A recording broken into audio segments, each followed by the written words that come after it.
Hello everyone, কেমন আছো? আমি শিল্পা, বিলেতে বাঙালিতে আবার চলে এসেছি একটা নতুন ব্লগ নিয়ে।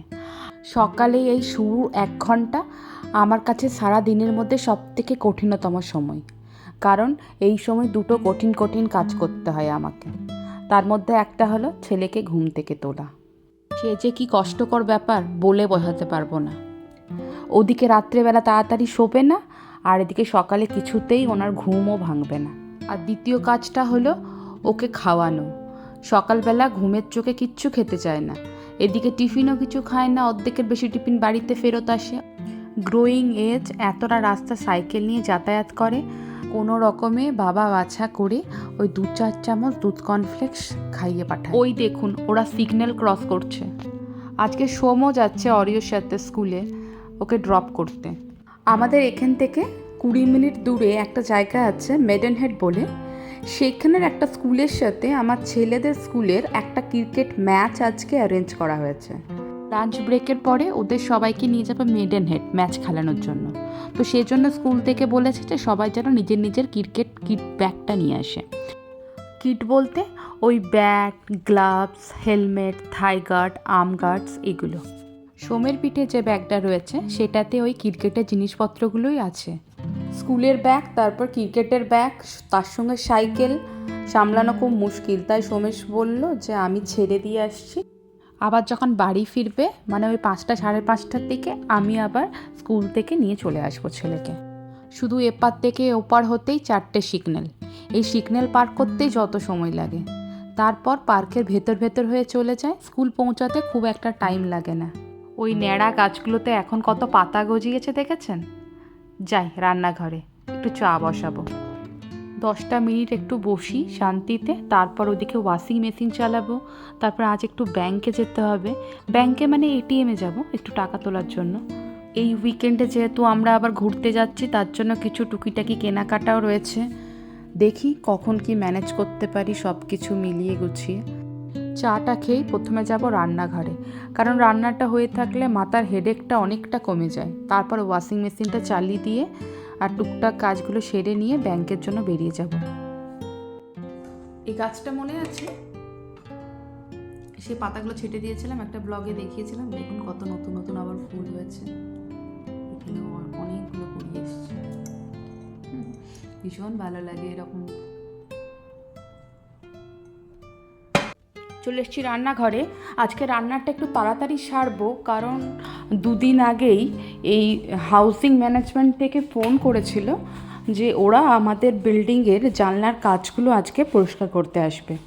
আগের বারে খুব বাজে একটা এক্সপিরিয়েন্স হয়েছিল ওরা যখন জানলাটা পরিষ্কার করতে এসেছিলো লাস্ট টাইম। সেই সময় আমরা বাড়িতে ছিলাম না। তো কী হয়েছিল, একটা জানলা খোলা ছিল, আর এরা জানলা পরিষ্কার করার সময় জলের ব্যবহার করে। তো জানলা খোলা ছিল বলে ওই জানলা দিয়ে জল ঢুকে ঠাকুর ঘরে যে আমার ট্রলি ব্যাগগুলো ছিল সেগুলো সব ভিজে গিয়েছিল। এদিকে মাছটাকে ভাজতে বসিয়ে দিলাম, আর ওদিকে একটু পালং শাক ভাজা করব।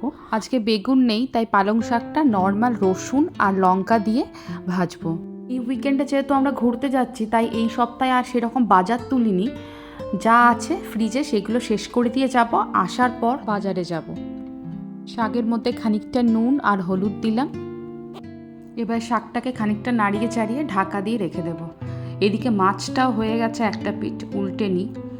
একটু অসুবিধা হচ্ছে মাছটা উল্টাতে, কারণ অনেকগুলো মাছ হয়ে গেছে আর কড়াইটা ছোট। এখন আমি 3টে মাছ করব ঝোল, আর 3টে মাছ রেখে দেব। মাছটা বাঁচা থাকলে কালকে রান্নাটা ঝটপট হয়ে যাবে।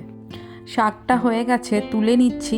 মাছটা আরও খানিকক্ষণ হোক, ফ্রোজেন মাছ তো ওই জন্য আমি একটু কড়া করে ভাজি মাছগুলোকে।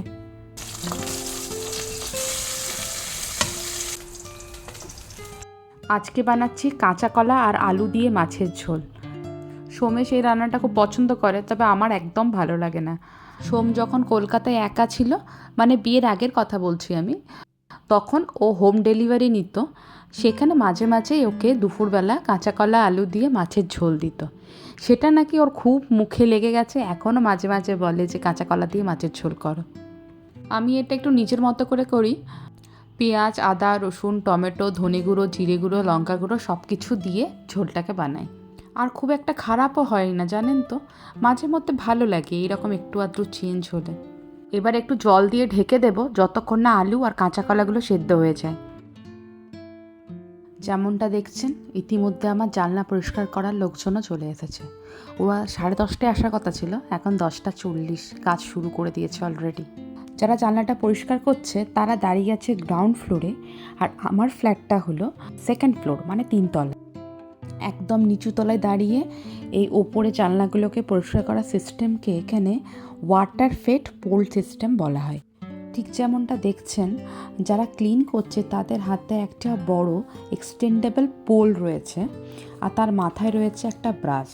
আর এই পোলটার ভেতরে একটা পাম্প সিস্টেম ইনস্টল করা রয়েছে, যেটা প্রয়োজন মতো জল সাপ্লাই করছে পরিষ্কার করার জন্য জানলাগুলোকে। আগে সিঁড়িতে চেপে সাবান জল দিয়ে স্ক্রাবার দিয়ে ঘষে ওটাকে স্কুইজি দিয়ে জানলাগুলোকে পরিষ্কার করা হতো। সময় পরিবর্তনের সাথে সাথে নতুন নতুন টেকনোলজি ইন্ট্রোডিউস হচ্ছে, আর এই কাজগুলো মানুষের কাছে খুব ইজি হয়ে যাচ্ছে। বলুন তো, যারা এখানে প্রফেশনাল উইন্ডো ক্লিনারে কাজ করে তারা কীরকম টাকা চার্জ করে পার আওয়ার কাজ করার জন্য? এই যারা উইন্ডো ক্লিনারে কাজ করছে এদের চার্জটা অনেকটা ভ্যারি করে তাদের রেপুটেশন, গুডউইল এগুলোর ওপরে। তা মোটামুটি পার ঘন্টায় এরা 15 থেকে 20 পাউন্ড মতো চার্জ করে। এবারে 15 থেকে 20 পাউন্ড মানে ইন্ডিয়ান কারেন্সিতে 1500 থেকে 2000 টাকা ঘন্টা পিছু এরা নিয়ে থাকে। তবে এই চার্জটা অনেক সময় ডিপেন্ড করে যে জানলাটা ওরা পরিষ্কার করছে সেটা বাড়ি না ফ্ল্যাট। বাড়ি হলে কীরকম বাড়ি, semi detach house, detach house না ট্যারেস হাউস। এরা 1 ঘন্টায় জানলা পরিষ্কার করার জন্য ওই 1500 কি 2000 টাকা নিয়ে থাকে, কিন্তু আর তাদের এই চার্জটা কখনো কখনো পার আওয়ার 40 পাউন্ড পর্যন্ত চলে যায়। 40 পাউন্ড মানে হলো 1 ঘন্টার জন্য 4000 টাকা। এই জানলা ক্লিন করার জন্য আমাদের এজেন্সির সঙ্গে কন্ট্যাক্ট করতে হয়।